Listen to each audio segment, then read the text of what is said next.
Hello नमस्ते सबैजनालाई। यो चाहिँ मेरो फर्स्ट मिनी भ्लग हो।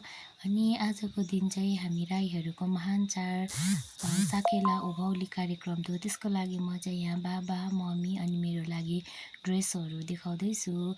अनि हाम्रो दसैँ तिहार भन्दा नि हामीले छुटाउनै नहुने चाड भनेको चाहिँ हाम्रो उभौली चाड हो। अनि हाम्रो फिक्कल बजारमा चाहिँ बृहत साकेला प्रदर्शन थियो। अनि यहाँ चाहिँ मेरो अर्नामेन्ट्सहरू पनि रहेको छ।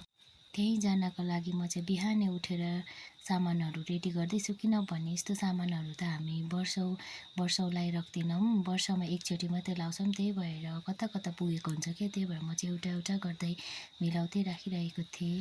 हाम्रो ड्रेस चाहिँ रेडी भयो हामी तिनजनाको लागि। ठ्याक्क भिडियो पनि स्टार्ट गरेको, टिका पानी नै आयो। मेरो भोइस त्यति नराम्रो त नसुन्ला, त्यही पनि हजुरले सुनिदिनुहुन्छ भन्ने हेरिदिनुहुन्छ भन्ने आशा गरेको छु।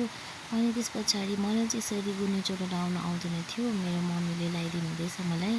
मम्मी चाहिँ अगाडि नै रेडी हुनु भएर मलाई लगाइदिनु हुँदै थियो। यसरी साकेला डान्स गर्न चाहिँ हामी धेरै ठाउँहरू जान्थ्यौँ।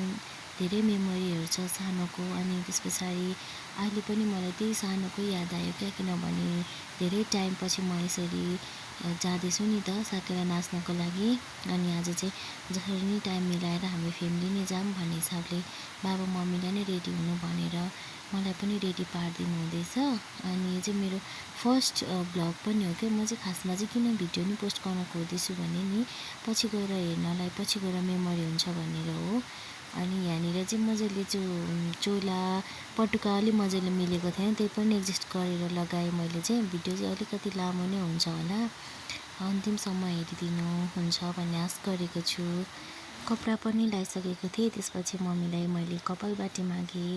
म चाहिँ आज दुईचोटि कपाल बाट्नु पर्यो भनेर सोचेँ। अनि मलाई चाहिँ दुईचोटि चाहिँ बाट्नै आउँदैन क्या। बाट्नु आउँदैन भन्दा नि राम्रोसँगले मिलाउनै आउँदैन नि त। त्यही भएर मैले मम्मीले कपालबाटी मागेँ। हामी चाहिँ रेडी भइसकेर एक दुईवटा गीतमा टिकटक बनाऊँ न त भनेर बाबा मम्मी चाहिँ टिकटक बनाइरहेको थियौँ।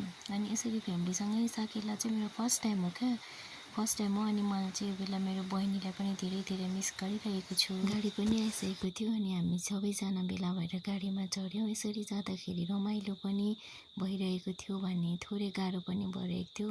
हामीभन्दा सानो भाइ बहिनीदेखि लिएर बाजेहरू काकीहरू सबैजना हुनुहुन्थ्यो।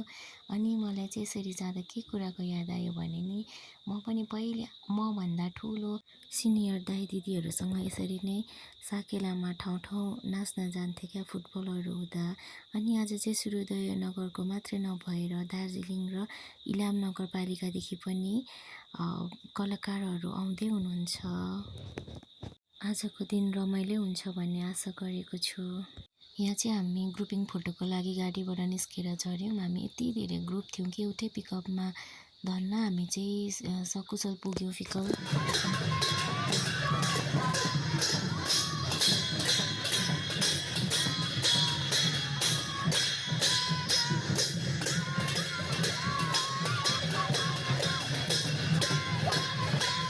हामी चाहिँ यसरी र्यालीहरू सकिसकेपछि चाहिँ हामी कार्यक्रमतिर अगाडि बढ्यौँ। आज चाहिँ हामीले चासुमसिल्ली प्रस्तुत गर्नुपर्ने थियो। अनि यो चाहिँ हाम्रो टोलको ग्रुपै हो। हामी चाहिँ 35जना जस्तो ग्रुप थियो। यो कार्यक्रममा चाहिँ हाम्रो राष्ट्रिय कलाकार एलिसा राईज्यूलाई पनि निम्तो गरेको थियौँ र हाम्रो निम्तो स्वीकारेर उहाँ पनि उपस्थिति भइसक्नु भएको थियो। अनि उहाँको हामीले कुराहरू सुन्यौँ, उहाँबाट हामीले धेरै पोजिटिभ कुराहरू लियौँ। अनि एकदमै राम्रो मान्छे हुनुहुन्छ उहाँ, एकदमै धेरै धेरै राम्रो। यही अवसरमा एलिसा राईज्यूलाई पनि भेट्ने मौका पाएँ। कार्यक्रम पनि सक्यो। त्यसपछि हामी खाजा खाएर फिक्कलबाट निस्क्यौँ। भिडियो चाहिँ अलि लामो भएछ, त्यही पनि अन्तिमसम्म हेरेर साथ दिनुहोला।